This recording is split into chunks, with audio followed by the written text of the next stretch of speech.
So hello and welcome you all to the Adal agriculture classes. आज के lecture में हम पढ़ेंगे crop voyage in India and the world. So let's start.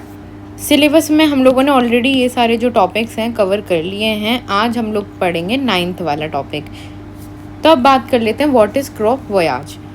Crop voyage एक term use करी जाती है जिसमें हम देखते हैं कि सपोज़ सपोज़ हमारा जो है वीट की जो डॉर्फ वैरायटी थी, हमारे यहाँ जो थे वाइल्ड वैरायटी थी और वो लॉन्ग फॉर्म में थी। तो वीट की जो डॉर्फ वैरायटी थी वो हमारी मैक्सिको से लाई गई इन इंडिया लाई गई। तो इस प्रोसेस को हम क्या बोलेंगे? क्रॉप वोयाज बोलेंगे। क्या बोलेंगे? Crop voyage. ये एक प्रोसेस होता है जिसमें हमारी कई तरह की क्रॉप, सिर्फ वीट ही नहीं और भी तरीके की क्रॉप इंट्रोड्यूस करवाई जाती हैं और अडॉप्ट कराई जाती हैं इन डिफरेंट रीजन। आपने इंट्रोड्यूस तो कर दिया उस क्रॉप को लाके, क्या वो अडेप्ट कर पाई हमारे क्लाइमेटिक कंडीशन में? हमारा क्लाइमेटिक कंडीशन इंडिया का वार्म है तो उसमें अडेप्ट भी करनी चाहिए डिफरेंट रीजन में। सिर्फ इंडिया की बात नहीं, अगर यहाँ की कोई क्रॉप यूरोप या फिर वेस्टर्न कंट्रीज़ में ले जाई जा रही है तो वहाँ पर वो अडेप्ट करेगी। अब ये होता क्यों था? Mostly trade. जब हम लोग देखते हैं एंशियंट इंडिया में भी कितना सारा ट्रेड होता था, राइट। हमें बोला जाता है कि इवन आपको टेक्स्ट में मिल जाएगा कि जो पोटैटो होता है, पोटैटो आलू, वो हमारा पोर्टुगीज़ लाए थे। जबकि हम लोगों को लगता था कि पोटैटो तो हमारा होना चाहिए बहुत सालों से, लेकिन हम लोग बोलते हैं कि पोर्टुगीज़ लाए थे। ऐसे ही ट्रेड से या फिर माइग्रेशन से कुछ लोग यहाँ पर दूसरी कंट्री में मूव कर जाते हैं तो उसे माइग्रेशन कहते हैं, ठीक है। माइग्रेशन की वजह से कुछ लोग अपने साथ कुछ क्रॉप्स या सीड्स लाए होंगे, वो दूसरी जगह लाके प्लांट कर दिए, है ना। कॉन्क्वेस्ट मतलब जब वॉर्स होती हैं तो एक जगह हड़प ली जाती है ना। जब जीत जाते हैं तो वो जगह जो है हड़प ली जाती है, जो भी जीतता है उसके द्वारा। तो वो भी अपना जो भी है सामान लेके आते हैं, उसमें डिफरेंट अपना सामान रहता है, सीड्स रहते हैं, क्रॉप्स रहते हैं, वैरायटीज़ रहती हैं, तो वो उस जगह पे लाके उगाते हैं क्योंकि उन्हें तो वही पसंद है, तो वो तो वही खाना पसंद करेंगे। इसीलिए जब वो डेलिब्रेटली कल्टीवेशन करते हैं, सो इस पूरे प्रोसेस को हम क्रॉप वोयाज कह देते हैं। सो अगर हम इंडिया की बात करें तो क्रॉप वोयाज का बहुत ज़्यादा सिग्निफिकेंट है। डाइवर्सिटी ऑफ क्रॉप जो आज हम देखते हैं अपने कंट्री में, उसका क्रॉप वोयाज एक बहुत इम्पॉर्टेंट रोल प्ले करता है, ठीक है। आई होप समझ में आया हो। इम्पॉर्टेंस की बात करें तो क्या इम्पॉर्टेंस है क्रॉप वोयाज का? सबसे पहले इम्पॉर्टेंस तो आता है कि नई क्रॉप्स हमारे लिए आती हैं, तो हम लोगों को पता चलता है कि ऐसे क्रॉप वैरायटीज़, दूसरी तरीके भी क्रॉप वैरायटीज़ हैं और ये डिफरेंट रीजन से आती हैं। तो एक तरह से न्यू कुजीन टाइप्स, है ना, लोगों के टेस्ट बदलते हैं। और अगर जब दूसरी जगह से आई है तो मे बी सपोज जैसे कि जो कोस्टल एरियाज़ में लोग रहते थे तो उनके लिए एक नई वैरायटी आ जाए, नए तरह का क्रॉप आ जाए तो वो खा पाएंगे, है ना। फिश और राइस से हट के कुछ अलग खा पाएंगे।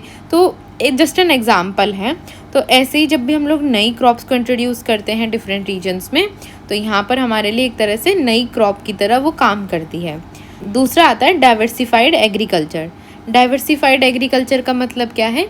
जब हम नई तरह की क्रॉप्स को लाते हैं तो हमारा जो है क्रॉप रोटेशन जो हम करवाना चाहते हैं, तो होता क्या है, क्रॉप रोटेशन कराने के लिए भी आपके पास एक ऐसी क्रॉप होनी चाहिए ना कि जिससे सूटेबल हो आपके क्लाइमेट कंडीशन से, और वो जो दूसरा प्लांट हम लगाएंगे उसके साथ भी कॉम्पेटेबल हो।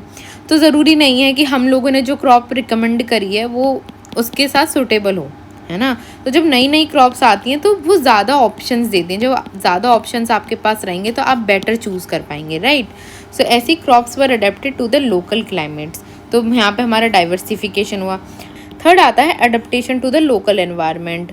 क्रॉप्स अडेप्ट करती हैं जब लोकल क्लाइमेट कंडीशंस के लिए, तो वो एक इम्पॉर्टेंस रोल प्ले करता है। क्रॉप अडेप्ट कर गई इसका मतलब वो ग्रो कराई जा सकती है, वहाँ पे वो सक्सेसफुल है। ज़रूरी नहीं है जो भी सारी क्रॉप्स लाई जाती हैं सब सक्सेसफुल हो, ऐसा ज़रूरी नहीं होता। जो भी कर जाएँ वो बहुत अच्छी हैं हमारे लिए ही।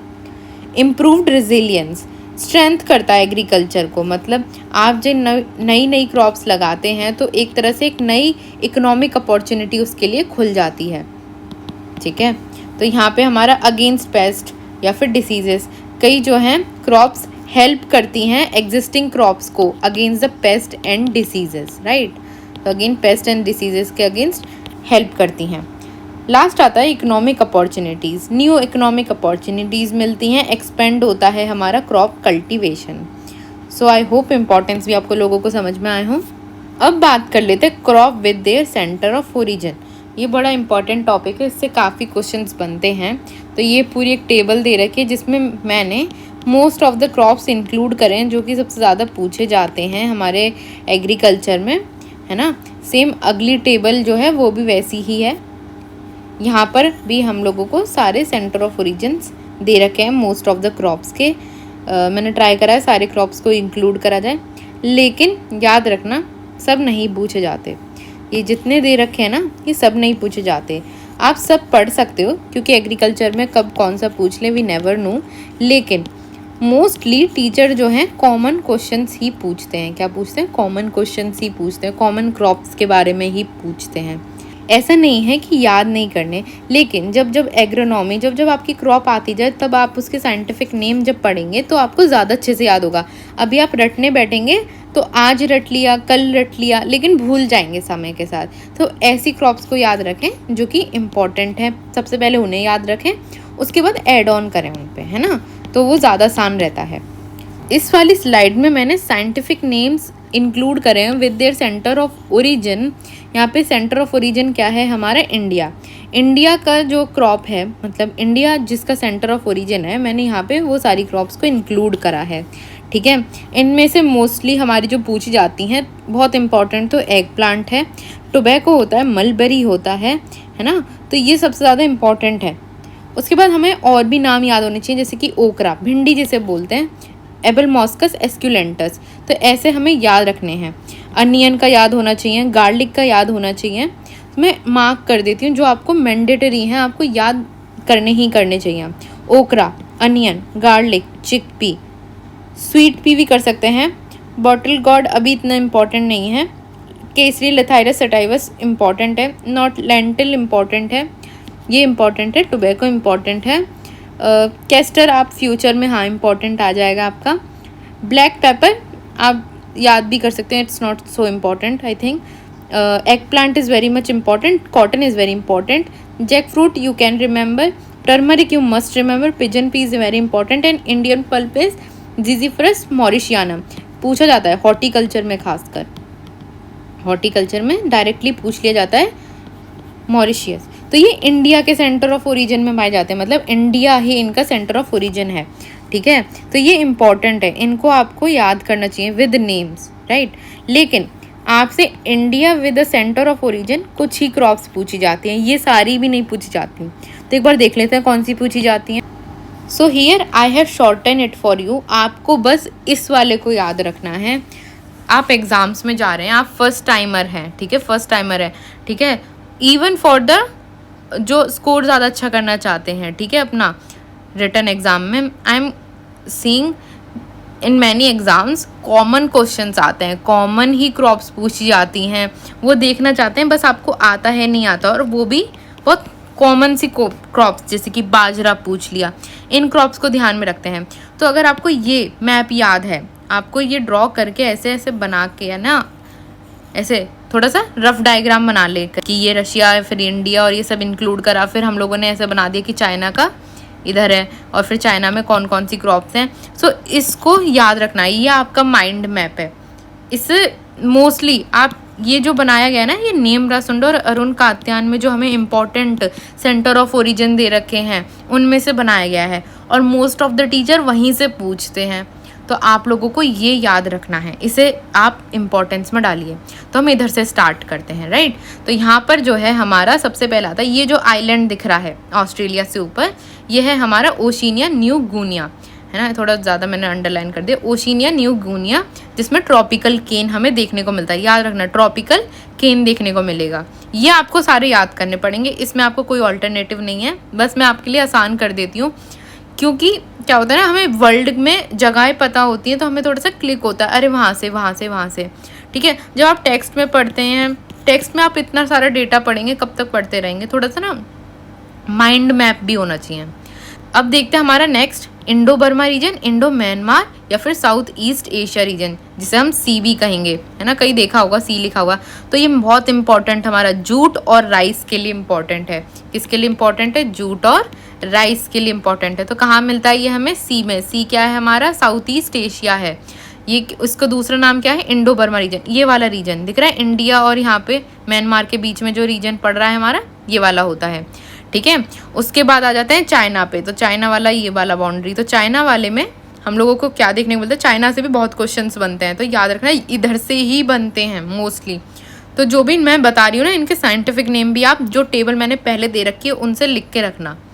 Soybean very important, soybean direct पूछा जाता है इतनी बार। राई नॉट सो इम्पॉर्टेंट बट याद रखना।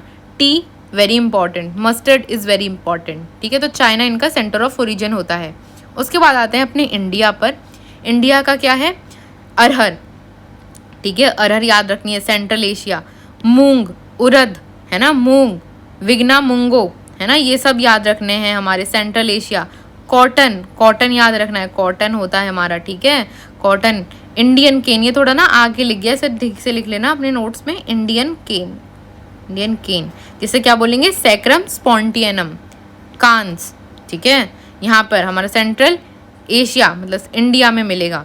उसके बाद आ जाते हैं हम यहाँ पर साउथ ईस्ट एशिया, जिसमें क्या क्या मिलेंगे हमारे साउथ ईस्ट एशिया में? याद रखना वीट है ना, हमारा बड़ा कंफ्यूज हो जाता है, मैंने भी मैक्सिको बोल दिया था, उसे करेक्ट कर लेना। वहाँ पर साउथ वेस्ट एशिया, SWA, ठीक है। तो यहाँ पे हमें क्या क्या मिलेगा? वीट मिलेगा, ग्राम मिलेगा और कॉटन मिलेगा। ऐसे मैंने गलत उस सेंस में नहीं बोला था, मैं सेंटर ऑफ ओरिजिन में तो ठीक बोल रही हूँ। मैंने बोला था कि लेकिन लाई गई after the green revolution. Green revolution के टाइम पर है ना, वीट की जो डॉर्फ वैरायटी थी वो लाई गई। लेकिन अगर हम सेंटर ऑफ ओरिजिन के बारे में बात करें तो वो साउथ वेस्ट एशिया होता है, वीट, ग्राम, कॉटन का। याद रखना बहुत इंपॉर्टेंट है, ठीक है। यहाँ पर भी कॉटन है, यहाँ पर भी कॉटन है, इसको प्रेफरेंस देना, ठीक है, साउथ वेस्ट एशिया को।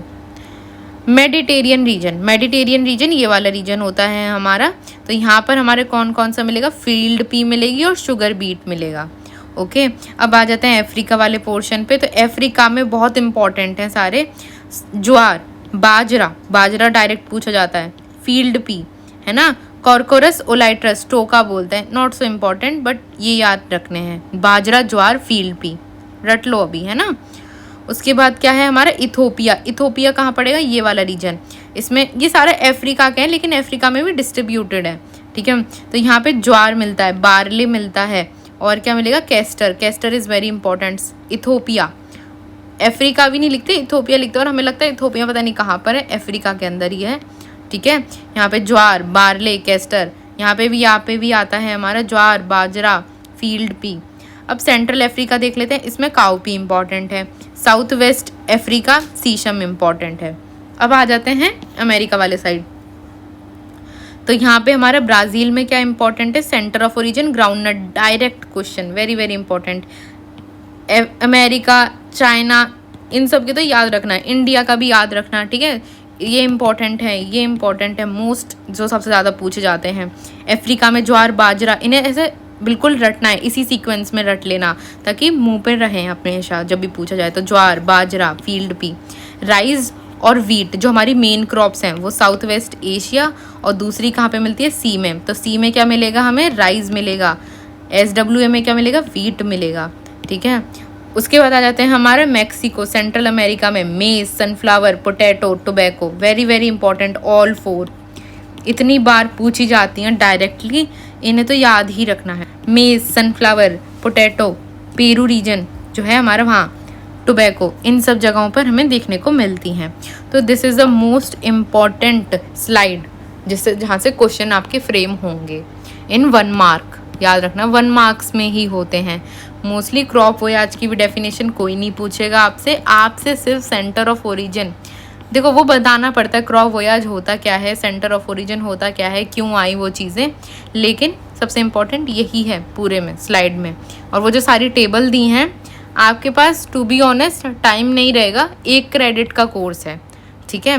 और मैं ये नहीं कह रही, इसे मत समझना कि सारी याद नहीं करनी है, आपको फ्यूचर में कहीं ना कहीं किसी भी पेपर में कोई भी उनमें से पूछ ली जा सकती है, लेकिन मोस्ट ऑफ द टाइम जो है centre of origin standard book से पूछा जाता है, नीमरा सुंडा और अरुण कात्यान से, और उनके सारे यहाँ पर लिखे हुए हैं। सो आपको वरी करने की ज़रूरत नहीं है इतनी भी ज़्यादा, और मोस्टली इधर से ही आता है, ठीक है। अगर किसी के लिए आया है, किसी के लिए नया क्वेश्चन बना है, तो वो सबके लिए बनता है, ठीक है। अब आप उसके चक्कर में एक जो स्टैंडर्ड क्वेश्चंस आते हैं उनको थोड़ी ना जाने देंगे, उसके मार्क्स थोड़ी ना जाने देंगे, राइट। तो आपको ध्यान देना है इन चीज़ों पे सबसे ज़्यादा, और मोस्टली इधर से ही बनेंगे। So that's all for the today's lecture. I hope आप लोगों को समझ में आया होगा। I have tried my best. So that's all and thanks for watching and have a nice day.